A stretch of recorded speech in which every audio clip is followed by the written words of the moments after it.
عليكم شباب، هلا والله، شلونكم؟ شلون صحتكم؟ وياكم عقيل الفريجي من قناة كلاش اوف كلانس. اليوم جايبلكم ثغرة جديدة في التحديث الجديد 2016 شهر اكتوبر. ثغرة هي تنزل جنود ب5 ثواني، يعني الجولم بخمس دقائق هو ينحسب لك ب5 ثواني. نتعرف على هاي الثغرة قبل لا جربوها، قبل لا تنحذف، قبل لا يجي التحديث. شوف شباب، الجيش فل، لازم فل. ايش راح تسوي؟ تمسح هذني، مثلا سان رايد بيكه، تنزل بربر. اول شي تخليك من البربر، خليك موصل عليه علامة صح. تنزل وراه بيكه، نزل وراه 2 بربر. تجيب هذا البربر خليه بالاخير، بيكه خليه بالاخير. تجيب هذا خليه هنا. شوف، تجيب البربر خليه هنا برجعه. اوكي شباب، تنزل بعد واحد، تجيب هذا هنا وترجع لي ورا.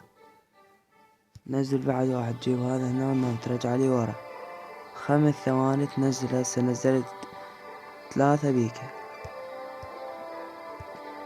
اوكي شباب، باع لاحظوا يا الجيش لازم يكون فل هيج.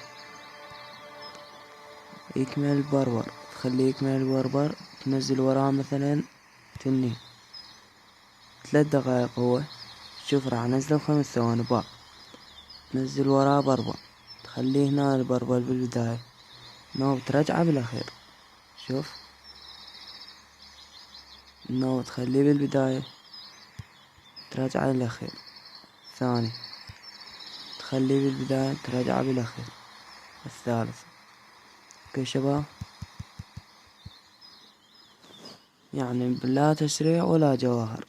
مثلا هسه انا اريد جولم، ننزل بربر. قلنا بربر وراه الجولم، وراه 2 بربر. تجيب البربر خليه هنا وترجعه بالاخير. شوف الجولم، هو ب5 دقائق صار، ب5 دقائق صار 5 ثواني. ان شاء الله عجبكم هذا الشرح حبايب، ولا تنسون تدعمونا بلايك، زاد اشتراك القناة لنا جديد. وان شاء الله اكو ثغرة بعد اذا وصل الفيديو.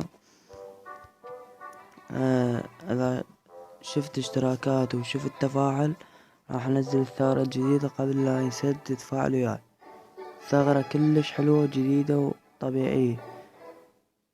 يلا في امان الله شباب.